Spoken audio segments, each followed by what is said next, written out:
Alright, so I just recorded my recap and that shit didn't pick up my mic, so we're running this shit back. But anyways, fuck me, I don't even remember what I said in the original recap.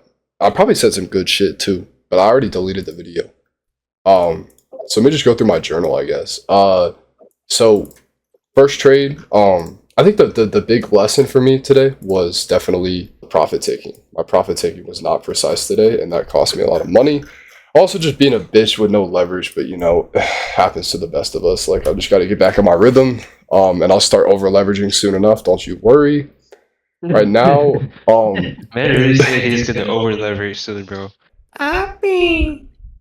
No, but I laugh cause like we're like, oh, we can't over leverage, but you're like, oh, I'm gonna over leverage soon. no, that's the plan, bro. Anyways, okay.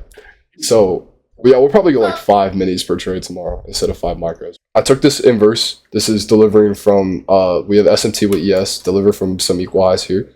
Nice reaction, good momentum, equal lows underneath, sell side liquidity.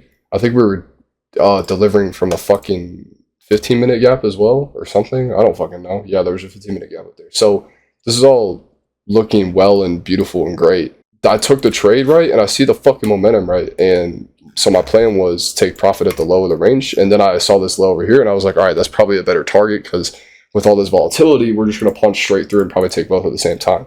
So I moved my take profit down. I moved stop to break even once we got a body underneath this low. But since my fill was bad, because there was a huge volume spike right here, as you can tell by the little volume imbalance right here, we had a huge volume spike. So my fill was like all the way down here. I got fucking cooked. And so when my stop to break even, this green candle just comes out of nowhere, ticks me out, break even, goes to take profit. It happens to the best of us. Who's not really. You really just hate to see that shit. But anyways, that was my first trade, so no profit there. But then the second trade, we got a little bit of profit. My idea here was we had this consolidation range. We had the bound in by the bodies here. I want to see, and my rules for consolidation, I want to see a body underneath some wick, and then I want to see an inversion fair value gap with some momentum. And then we're going at least to the top of the range, but maybe further, like in this case.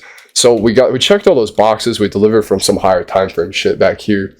And so I'm looking to take this inversion. It was a really high inversion. And then the momentum died with this order block that got created right here. This candle was pretty good. This candle wasn't great. And since it closed underneath the low, and I think at this point ES had already ran the highs a long time ago, or maybe ES was all the way up. I think ES was all the way up here at this point. So it was already at this high.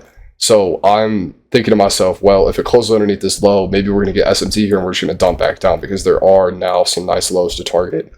And I still wasn't sure on a bullish bias for the day. So I cut my trade.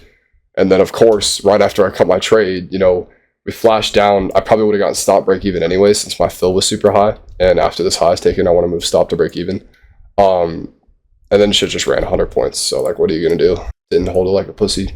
So that's the second trade. And then the third trade, oh yeah, it was this short in PM. So right back to consolidation in PM. We had some pretty disgusting premium chop right here. And so I'm looking at this consolidation range the same way I was looking at the AM one, where I want to see some displacement above the highest wick before I take a short. The issue is this time we had ES do that. We had ES displace on this leg right here. It displaced above this high right here. So ES is up here with some fair value gaps. And since NQ also displaced, that's a valid SMT to me. And we're looking, since NQ is the heavier one, we're looking to take shorts down at least to these lows. So the problem is the inversion was really bad. So this inversion for value gap, I want it to close like here, ideally, but we got like 10 points lower. So my fill is horrible. And we took the low, partial profit, right back up to break even, just chopped into fucking oblivion. So happens to the best of us. Partial profits there. Not a bad day though. I followed all my rules. I didn't do any stupid shit. I didn't do any gamble trades like fucking Psy. And I also didn't make money though, like Psy did. So I guess I can't really talk. But that's probably it for the recap, bro. I feel like for going forward, this reaction off the new week opening gap, it makes me, because I know you're bullish. You want to see 18,800, but that reaction. That reaction, I feel like, is really hard to call bullish. We'll have to see how pre-market goes. 830s, 880. I mean 17, 830. We could want to fill that gap first. No, I see where you're going. There are some nice highs here, some very clean highs that haven't been dealt with. So I think it could just boom. I don't know. We'll have to see. I don't really have a prediction for tomorrow, honestly. I'm not gonna call anything out. I'm just gonna see what happens.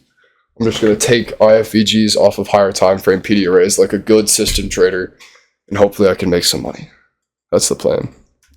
All right. My mic picked up all that. Fuck you guys. I will see you tomorrow. Peace.